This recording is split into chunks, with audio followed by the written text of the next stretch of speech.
जय हिंद दोस्तों, स्वागत है आप सभी का अपने YouTube channel practice with Ravi में। आज हम इस वीडियो में क्या पढ़ने वाले हैं, होमवर्क सीरीज जो आपका चल रहा था ज्ञान बिंदु जीएस अकेडमी के द्वारा जो चलाया गया था उसी का डे 2 यानी कि जो आपका होमवर्क सीरीज है कौन सा है, आज डे 2 है। इससे पहले हमने एक करा दिया है, तो आप लोगों ने अगर उसको नहीं देखा तो उसको भी देख लीजिए क्योंकि आपका डेली एक एक सेट कराया जाएगा। ठीक, तो चलिए जल्दी से स्टार्ट करते हैं। और यदि आप लोग चैनल पर पहली बार आए तो प्लीज़ चैनल को सब्सक्राइब कर लीजिएगा ताकि जब वीडियो को अपलोड किया जाए तो सबसे पहले आपको नोटिफिकेशन मिल जाए। चलिए देखते हैं यहाँ पे पहले क्वेश्चन से बताएंगे यहाँ पे आप लोग राइट आंसर। ठीक, पहला लिखा हुआ है, हाल ही में भारत सरकार की किन दो योजनाओं ने अपने 10 वर्ष पूरे किए हैं। ठीक, तो बताना है किन दो योजनाओं, तो दो योजनाओं के नाम बताना है। तो देखिए कौन कौन सी योजना है, आपका जनधन योजना हो जाएगा। ठीक, क्या हो जाएगा, जनधन योजना, जल जीवन मिशन योजना, इंद्रधनुष योजना, स्वच्छ भारत मिशन योजना। तो ये तो चार हो गए। ठीक, तो आपको कोई दो बताना था। ठीक, तो आप लोग लिख लेंगे, सुनिएगा अच्छे से। जनधन योजना, जल जीवन मिशन योजना, इंद्रधनुष योजना, स्वच्छ भारत मिशन योजना। ठीक, जो 2014 में चालू की गई थी और 2024 तक 10 वर्ष पूरे हो चुके हैं। आपका यहाँ पर है, स्मार्ट सिटी मिशन योजना कब शुरू की गई। तो स्मार्ट सिटी मिशन योजना 2015 में शुरू की गई थी। ठीक, कब, 2015 में। आयुष्मान भारत योजना कब शुरू की गई, तो ये 2018 में शुरू की गई थी। ठीक, कब, 2018 में। दूसरा है, 33वीं प्रगति बैठक का आयोजन कहाँ किया गया और इसका उद्घाटन किसने किया। तो ये कहाँ किया गया था, तो नई दिल्ली में। ठीक, क्या हो जाएगा, नई दिल्ली में किया गया था इसका उद्घाटन। और किसने किया था, प्रधानमंत्री नरेंद्र मोदी जी ने। अगला देखेंगे इसमें, मिशन प्रगति को कब लॉन्च किया गया।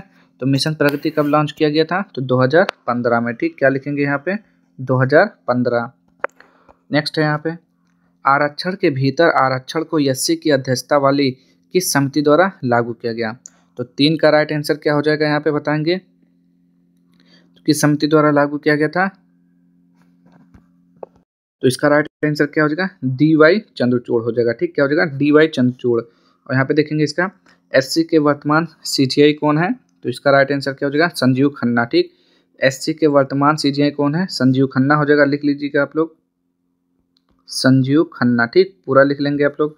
दूसरा है, एससी के पहले सीजीआई कौन है, तो इसका हो जाएगा हीरालाल जेकानिया। ठीक, क्या हो जाएगा यहाँ पे लिखेंगे, हीरालाल जेकानिया। लिख लेंगे यहाँ पे हीरालाल जेकानिया, लिख लीजिएगा पूरा। फिर है, एससी में न्यायाधीशों की कुल संख्या कितना है, तो क्या बोलेंगे, 34 है। ठीक, कितना है, 34। नेक्स्ट है यहाँ पे, भारत की पहली स्वदेशी सेमी हार्ड स्पीड ट्रेन कौन सी है। तो 4 का राइट आंसर बताना है, क्या नाम हो जाएगा उसका, उसका नाम है वंदे भारत। ठीक, क्या नाम है, वंदे भारत हो जाएगा। ठीक, इसका राइट आंसर वंदे भारत। अब कब, कहाँ से कहाँ चला था, तो वाराणसी से दिल्ली तक चला था। कब चला था, 2018 में। नेक्स्ट है इसमें पॉइंट वाला, भारत में पहली किसान रेल कब चलाई गई, इसको बताना है। तो 2020 में चली थी। कहाँ से कहाँ से, तो देवपाली से दानापुर तक चली थी। ठीक, दूसरा है, पहली तेजस रेल कहाँ से कहाँ तक चली, तो ये वाराणसी से अहमदाबाद तक चली थी। कहाँ से, वाराणसी से अहमदाबाद तक। भारत की पहली डबल डेकर ट्रेन कौन सी है, तो क्या बोलेंगे, वासुकी, हरियाणा में है। ठीक, कहाँ पे, वासुकी। नेक्स्ट है यहाँ पे, वर्तमान में मोबाइल फ़ोन निर्माता में भारत का स्थान क्या है, तो बताएंगे इसका राइट आंसर क्या हो जाएगा। इसका राइट आंसर 5वें का, तो ये हो जाएगा सेकंड। ठीक, क्या हो जाएगा, सेकंड हो जाएगा। अर्थव्यवस्था में भारत का स्थान कौन सा है, तो अर्थव्यवस्था में भारत का स्थान 5वां है। ठीक, और यहाँ पे दूर संचार में भारत का स्थान कितना है, तो यहाँ भी क्या हो जाएगा, सेकंड हो जाएगा। ठीक, कितना, सेकंड हो जाएगा। अगर आपसे पूछेगा कि हंगर इंडेक्स यानी कि भुखमरी में कौन सा स्थान है, तो 105वां है। ठीक, कितना, 105वां। आगे देखते हैं अब, केंद्र सरकार द्वारा चालू वित्त वर्ष के लिए सन 2024-2025 के तहत कितने खाते खोलने का लक्ष्य रखा गया है, तो 6 का राइट आंसर क्या हो जाएगा, 3 करोड़। ठीक, क्या हो जाएगा, 3 करोड़।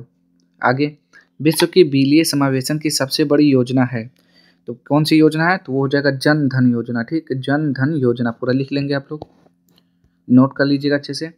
सुप्रीम कोर्ट द्वारा बाल विवाह रोकने के लिए किस एक पहल की शुरुआत की गई, तो 7वें का राइट आंसर क्या हो जाएगा, बाल विवाह मुक्त गांव पहल। क्या नाम था, लिख लेंगे आप लोग, बाल विवाह मुक्त गांव पहल, ठीक, ये उसका पूरा नाम हो जाएगा। ठीक, आप लोग अच्छे से लिखिएगा, नोट कर लीजिएगा। आगे है यहाँ पे, वर्तमान में बाल विवाह सर्वाधिक किस राज्य में प्रचलित है? तो सबसे ज़्यादा तो पश्चिम बंगाल में है। ठीक, सबसे ज़्यादा कहाँ? पश्चिम बंगाल में, फिर उसके बाद क्या आता है? बिहार में आता है। ठीक, चलिए आगे देखते हैं अब। चलिए 8वां का बताएंगे यहाँ पे, प्रधानमंत्री द्वारा किस वर्ष को संयुक्त राष्ट्र अंतर्राष्ट्रीय सहकारिता वर्ष के रूप में घोषित किया गया?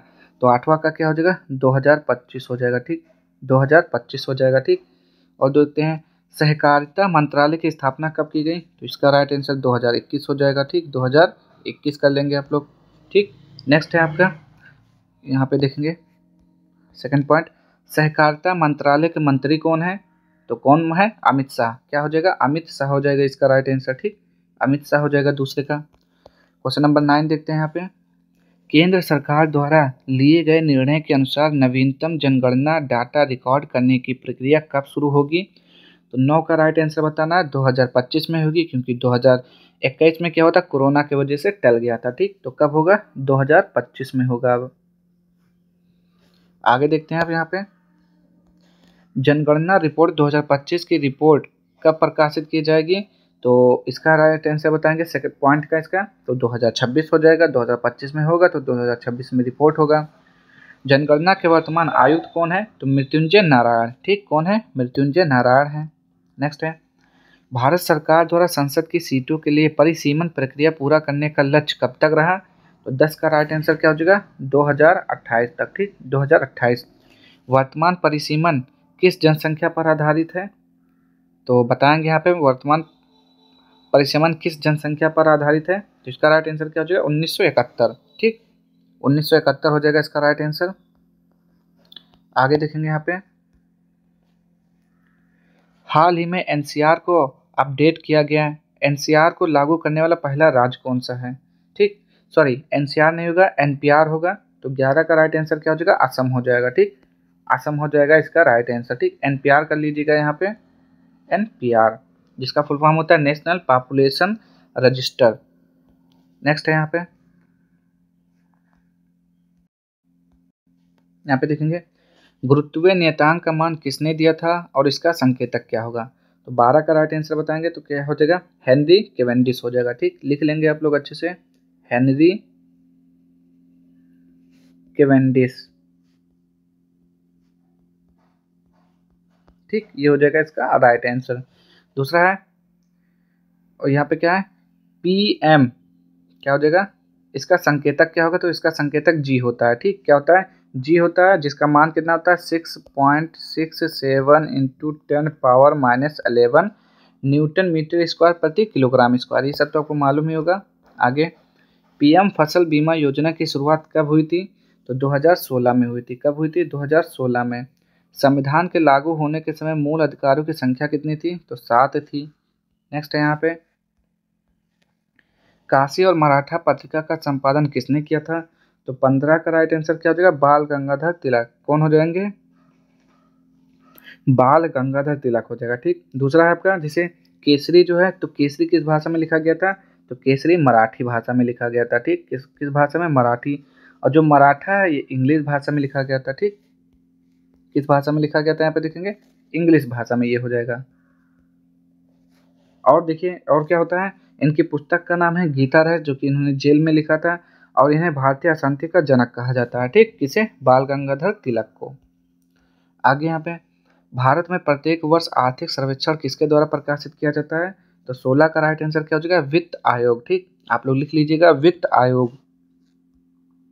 नेक्स्ट है, भारतीय राष्ट्रीय कांग्रेस के सेकंड मुस्लिम अध्यक्ष कौन थे? तो पहले थे तो बदरुद्दीन तैयब जी थे। ठीक, पहले अध्यक्ष कौन थे? बदरुद्दीन तैयब जी। और दूसरे कौन थे? रहीमतुल्लाह साहनी। ठीक, दोनों याद कर लीजिएगा, रहीमतुल्लाह साहनी पहला था, यहाँ पे लिख लेंगे, पहले थे आपके बदरुद्दीन तैयब जी। ठीक, इससे याद कर लेंगे। और जो दूसरा था आपका कौन था? रहीमतुल्लाह साहनी। ठीक, रहीमतुल्लाह साहनी। नेक्स्ट है यहाँ पे, किस तत्व का प्रयोग प्रोटीन के संश्लेषण में किया जाता है? तो वो कौन सा होता है? नाइट्रोजन होता है। ठीक, भारत के नियंत्रक महालेखा परीक्षक का पद किस अधिनियम द्वारा लागू किया गया था? तो 1919 का अधिनियम के द्वारा। ठीक, नेक्स्ट है यहाँ पे, नौजवान भारत सभा की स्थापना कब और किसके द्वारा की गई थी? तो 20 का राइट आंसर बताना है आपको, जल्दी से बताइए। इसकी राइट आंसर क्या हो जाएगा? भगत सिंह के द्वारा की गई थी। कब किया गया था? 1926 में। ठीक, भगत सिंह छबीलदास के द्वारा किया गया था 1926 में। भारत में मौद्रिक नीति कौन जारी करता है? तो आरबीआई जारी करता है। कौन? आरबीआई। ठीक, आरबीआई जारी करता है। आरबीआई की स्थापना 1 अप्रैल 1935 को हुई थी और इसका राष्ट्रीयकरण 1 जनवरी 1949 को हुआ था। नेक्स्ट है यहाँ पे, बौद्ध धर्म से संबंधित धर्म राज्य का स्तूप का निर्माण किसने करवाया और कहाँ अवस्थित है?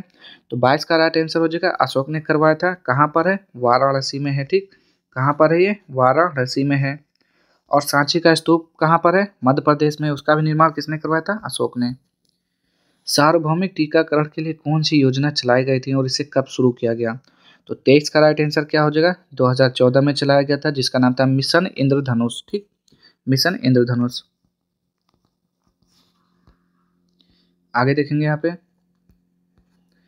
यूएनईपी जिसका फुल फॉर्म होता है यूनाइटेड नेशन एनवायरनमेंट प्रोग्राम की स्थापना किस सम्मेलन में की गई थी? तो 24 का राइट आंसर क्या हो जाएगा? स्टॉकहोम सम्मेलन 1972। ठीक, 1972 में स्टॉकहोम सम्मेलन में किया गया था। और इन्होंने ही बताया था कब 5 जून को क्या मनाया जाएगा? पर्यावरण दिवस मनाया जाता है। आगे देखेंगे, मानव मस्तिष्क का सबसे छोटा भाग कौन सा होता है? तो वो कौन सा होता है? अनुमस्तिष्क होता है। ठीक, मानव मस्तिष्क का सबसे छोटा भाग अनुमस्तिष्क होता है और सबसे बड़ा पूछेंगे तो सेरिब्रम बोलेंगे। ठीक, आगे देखेंगे, भारत में मंत्रिपरिषद का आकार क्या होता है और इसे किस अधिनियम द्वारा निर्धारित किया गया था? तो 26 का राइट आंसर क्या हो जाएगा? लोकसभा का 15%। ठीक, क्या होता है? भारत में मंत्रिपरिषद का आकार क्या होता है और इसे किस अधिनियम द्वारा निर्धारित किया गया था? तो लोकसभा का 15% होता है ये। आगे, नर्मदा नदी किन दो पहाड़ियों के मध्य से गुजरती है? तो ये हो जाएगा विंध्य और सतपुड़ा। ठीक, क्या हो जाएगा? विंध्य और सतपुड़ा नदी हो जाएगा, सतपुड़ा पहाड़ी। ये हो जाएगा इसका राइट आंसर। आगे देखेंगे यहाँ पे, जैव विविधता अधिनियम किस वर्ष पारित किया गया था? तो 28 का राइट आंसर बताइए। तो 2002 हो जाएगा। ठीक, क्या हो जाएगा? 2002। और जैव विविधता दिवस कब मनाया जाता है? 22 मई को। तो इसका राइट आंसर क्या हो जाएगा? 2002। और 22 मई को क्या मनाया जाता है? जैव विविधता दिवस। पीएम गरीब कल्याण रोजगार योजना की शुरुआत कहाँ से की गई थी? तो 29 का राइट आंसर बिहार हो जाएगा। ठीक, कहाँ से? बिहार से हो जाएगा। आगे देखते हैं यहाँ पे देखेंगे, सर्वोच्च न्यायालय के जजों का वेतन संविधान के किस अनुच्छेद के द्वारा निर्धारित किया गया है? तो वो जगह अनुच्छेद 125 हो जाएगा। ठीक, अनुच्छेद 125। आगे, पूंजीवादी अर्थव्यवस्था के उद्गम का स्रोत किस पुस्तक को माना गया है? तो 31 का राइट आंसर क्या हो जाएगा? Wealth of nation. क्या हो जाएगा? वेल्थ ऑफ नेशन, जिसकी मतलब किसने लिखा है? एडम स्मिथ की पुस्तक है ये। आगे देखेंगे यहाँ पे, कृषि और उससे संबंधित क्षेत्र की अर्थव्यवस्था की किस श्रेणी में रखा गया है? तो 32 का राइट आंसर बताएंगे तो हो जाएगा प्रथम क्षेत्र में। ठीक, कृषि और उससे संबंधित क्षेत्र क्या हो जाएगा? प्रथम क्षेत्र में हो जाएगा। और द्वितीय क्षेत्र में कौन कौन आता है? गैस, विद्युत आपूर्ति, वस्त्र। ठीक, ये द्वितीय क्षेत्र में आ जाएंगे। और तृतीय क्षेत्र में कौन सा आएगा? बैंकिंग, रेलवे, परिवहन, ये सब तृतीय क्षेत्र में आएंगे। ठीक, नेक्स्ट है यहाँ पे, गैस और जल विद्युत आपूर्ति अर्थव्यवस्था के किस क्षेत्र का विषय है? देखिए 33 का राइट आंसर, गैस वाला पूछा ना तो ये द्वितीय हो जाएगा। ठीक, द्वितीय इसका राइट आंसर हो जाएगा। ठीक, निम्न में से कौन सा तृतीय क्षेत्र का विषय नहीं है? तो तृतीय क्षेत्र का विषय कौन सा नहीं है? तो वस्त्र हो जाएगा, क्योंकि ये द्वितीय क्षेत्र का विषय है। ठीक, आगे देखेंगे यहाँ पे, भारतीय अर्थव्यवस्था का सेक्टर विभाजन किसके द्वारा किया गया था? तो क्या बताएंगे यहाँ पे? 35 का राइट आंसर। चलिए देख लेते हैं, फिर से देखेंगे 35। भारतीय अर्थव्यवस्था का सेक्टर विभाजन किसके द्वारा किया गया था? तो जॉर्ज फिशर के द्वारा किया गया था। ठीक, किसके द्वारा? जॉर्ज फिशर हो जाएगा इसका राइट आंसर, जॉर्ज फिशर। आगे देखेंगे यहाँ पे, सरकारी हस्तक्षेप की नीति को अपनाने का समर्थन अर्थव्यवस्था के किस स्वरूप में दिया गया? तो 36 का राइट आंसर क्या हो जाएगा? पूंजीवादी। ठीक, क्या हो जाएगा? पूंजीवादी। पूंजीवादी हो जाएगा इसका राइट आंसर। आप लोग अच्छे से लिखिएगा। नेक्स्ट है यहाँ पे, समाजवादी अर्थव्यवस्था का विचार किसके द्वारा दिया गया? तो कार्ल मार्क्स हो जाएगा, कार्ल मार्क्स इसका राइट आंसर हो जाएगा। ठीक, और इनकी पुस्तक का क्या नाम है? Das Kapital. वैसी अर्थव्यवस्था जिनका अन्य अर्थव्यवस्था के साथ कोई आर्थिक संबंध नहीं होता क्या कहलाता है? तो उसे क्या बोलते हैं? बंद अर्थव्यवस्था बोलते हैं। ठीक, कौन सी? बंद अर्थव्यवस्था बोलते हैं उसे। आगे, भारत में किस प्रकार की अर्थव्यवस्था प्रचलित है? तो भारत में तो मिश्रित अर्थव्यवस्था है। ठीक, कैसी? मिश्रित है। आगे, भारत में पहली बार राष्ट्रीय आय का आकलन कब किया गया था? तो 1868 में किया गया था। किसने किया था? दादा भाई नौरोजी ने किया था। उन्होंने बताया था 20 रुपये प्रति व्यक्ति बताया था। नेक्स्ट, मूल मात्रकों की कुल संख्या कितनी होती है? तो मूल मात्रक कुल कितने होते हैं? तो इसका राइट आंसर क्या हो जाएगा? 7 होते हैं। ठीक, कौन कौन सा होता है? ध्यान से सुनिएगा। द्रव्यमान, समय, लंबाई, विद्युत धारा, ज्योति तीव्रता, पदार्थ की मात्रा, तापमान। ठीक, ये होते हैं मूल मात्रक। आगे, विद्युत धारा का मात्रक एम्पियर, आवृत्ति का हर्ट्ज, ठोस कोण का स्टेरेडियन, विद्युत शक्ति का वाट। ठीक, मैच कर लीजिएगा पूरा। आगे देखते हैं यहाँ पे, ऊर्जा मापने की अंतर्राष्ट्रीय इकाई क्या आती है? तो कैलोरी होता है। क्या होता है? कैलोरी होता है, बिल्कुल सही है। ठीक, क्या होता है? कैलोरी होता है इसका राइट आंसर। तापमान का सही मात्रक क्या होता है? तो तापमान का केल्विन होता है। ठीक, क्या होता है? केल्विन होता है इसका राइट आंसर। नेक्स्ट है यहाँ पे, प्रकाश वर्ष किससे संबंधित है? तो प्रकाश वर्ष खगोलीय दूरी से संबंधित है। किससे? दूरी से संबंधित है। निम्नलिखित में से कौन सी दीप्त तीव्रता की एसआई इकाई है? तो 46 का राइट आंसर कैंडिला हो जाएगा। ठीक, क्या हो जाएगा? कैंडिला होगा। ज्योति तीव्रता का मात्रा कैंडिला होता है। आगे, वैसी भौतिक राशियां जिनमें केवल परिमाण होता है तथा दिशा नहीं होती है क्या कहलाती हैं? तो जब परिमाण होता है और दिशा नहीं होता है तो वे अदिश कहलाती हैं। ठीक, क्या कहलाती हैं? अदिश राशियां कहलाती हैं। ठीक, आगे देखते हैं यहाँ पे, यहाँ देखेंगे, बल, भार, त्वरण, विस्थापन, वेग, संवेग, चुंबकीय बल, ताप, प्रवणता कैसी राशियां हैं? तो ये सदिश राशियां हैं। इसमें क्या होता है? दिशा और परिमाण दोनों होता है। यूकैरियोटिक व प्रोकैरियोटिक कोशिकाओं में मापा जाने वाला झिल्ली रहित अंग है। तो 49 का क्या हो जाएगा? राइबोसोम हो जाएगा। ठीक, क्या हो जाएगा? राइबोसोम। देख लीजिएगा। कोशिका को सर्वप्रथम किसने देखा था? तो इसका हो जाएगा कार्क ने देखा था 1665 में। ठीक, उसका कोशिका को सर्वप्रथम किसने देखा था? तो रॉबर्ट हुक ने देखा था 1665 में। किसमें? कार्क में। किसी कोशिका का कौन सा कोशिकांग अपशिष्ट पिटान में मदद करता है? तो क्या हो जाएगा? लाइसोसोम हो जाएगा। ठीक, लाइसोसोम हो जाएगा। इसे आत्महत्या की थैली भी बोलते हैं। ठीक, लाइसोसोम। आगे, निम्नलिखित में से कौन सा कोशिकांग कोशिका के सुसाइड बेड के रूप में जाना जाता है, यानी कि आत्महत्या का थैली? अभी मैंने बताया था लाइसोसोम को बोलते हैं। ठीक, लाइसोसोम। आगे, प्राणी में सबसे लंबी कोशिका कौन सी है? तो वो न्यूरॉन होता है। ठीक, क्या होता है? न्यूरॉन होता है। न्यूरॉन। ठीक, नेक्स्ट है यहाँ पे, केंद्रक की खोज किस वैज्ञानिक ने की थी? तो 54 का राइट आंसर रॉबर्ट ब्राउन हो जाएगा। ठीक, रॉबर्ट ब्राउन। कोशिका के किस कोशिकांग को कोशिका का शक्ति ग्रह कहते हैं? तो माइटोकॉन्ड्रिया को शक्ति ग्रह यानी कि पावर हाउस बोलते हैं कोशिका का। नेक्स्ट है यहाँ पे, कोशिका की सबसे बाहरी दीवार का नाम बताइए। तो सबसे बाहरी दीवार का क्या नाम होता है? कोशिका झिल्ली बोलते हैं उसे। ठीक, बाहरी दीवार को क्या बोलते हैं? कोशिका झिल्ली। कोशिका भित्ति भी बोल सकते हैं आप लोग, कोशिका भित्ति। ठीक, कोशिका भित्ति लिख लेंगे आप लोग। सुनिएगा ध्यान से, कोशिका में वितरित होने वाले अणुओं के लिए प्राथमिक पैकेजिंग एरिया का काम करने वाले अंग का नाम बताइए। तो वो क्या हो जाता है? गोल्जी काय होता है। ठीक, कौन सा होता है? गोल्जी काय होता है। गोल्जी काय। आगे यहाँ पे देखेंगे, सर्वप्रथम जीवित कोशिका का अवलोकन किसने किया? तो क्या बोलेंगे? ल्यूवेनहॉक ने किया था। किसने किया था? ल्यूवेनहॉक ने। वैज्ञानिक हक्सले ने जीवन का भौतिक आधार किसे माना है?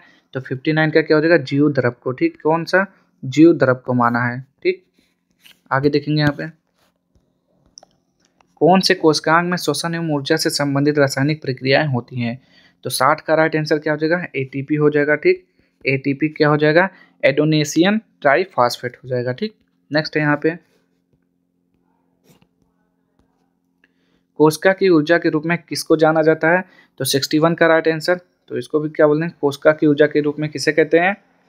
जल्दी से बताएंगे। तो ये भी एटीपी हो जाएगा, एडोनेशियन ट्राइफॉस्फेट हो जाएगा। और जब कहेंगे कोशिका का ऊर्जा ग्रह किसे कहते हैं? तो उसे तो माइटोकॉन्ड्रिया को बोलते हैं, पावर हाउस। वनस्पति कोशिका में क्लोरोफिल का संबंध किससे है? तो 62 का राइट आंसर प्रकाश संश्लेषण से। आरबीसी का निर्माण ग्रह एवं कब्रिस्तान ग्रह क्रमशः है। तो कौन सा होता है? बोन मैरो, उसे अस्थि मज्जा बोलते हैं। ठीक, उसे बोलते हैं अस्थि मज्जा को।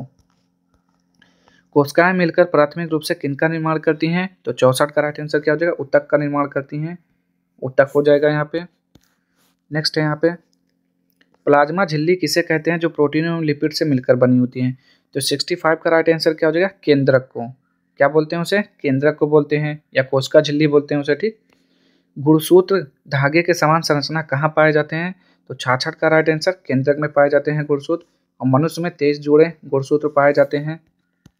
आगे, मनुष्यों में कोशिका विभाजन मुख्यतः किस प्रकार के होते हैं? कितने प्रकार के होते हैं? तो 2 प्रकार, सॉरी देखते हैं यहाँ पे, तो क्या होता है? 2 प्रकार के होते हैं, ठीक। अर्धसूत्री, समसूत्री। गुणसूत्र शब्द किस वैज्ञानिक ने प्रदान किया था? तो 68 का वाल्डेयर हो जाएगा, ठीक, वाल्डेयर हो जाएगा यहाँ पे। आगे देखेंगे,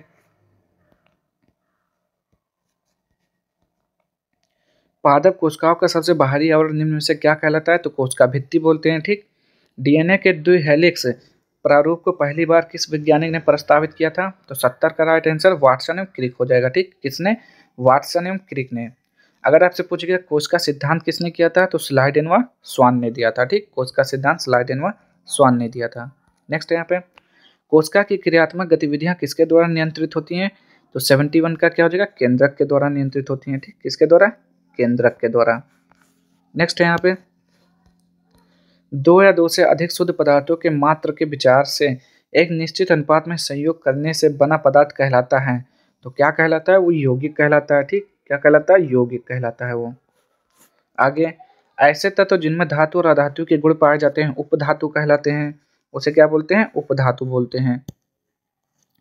आगे, कौन सा पदार्थ प्रकृति में तीनों अवस्थाओं में पाया जाता है? तो जल जो है आपका तीनों अवस्थाओं में पाया जाता है, ठोस, द्रव, गैस, ठीक। पदार्थ के चतुर्थ अवस्था कौन सी है? तो आप तो पहला 3 तो जान गए कि ठोस होता है, द्रव होता है, गैस होता है। तो चतुर्थ कौन सा होता है? प्लाज्मा होता है, ठीक। कौन सा? प्लाज्मा होता है, ये चतुर्थ अवस्था है, ठीक। तो चलिए आज के लिए इतना ही। अगर आपको वीडियो पसंद आता है तो प्लीज़ चैनल को लाइक शेयर सब्सक्राइब कर दीजिएगा।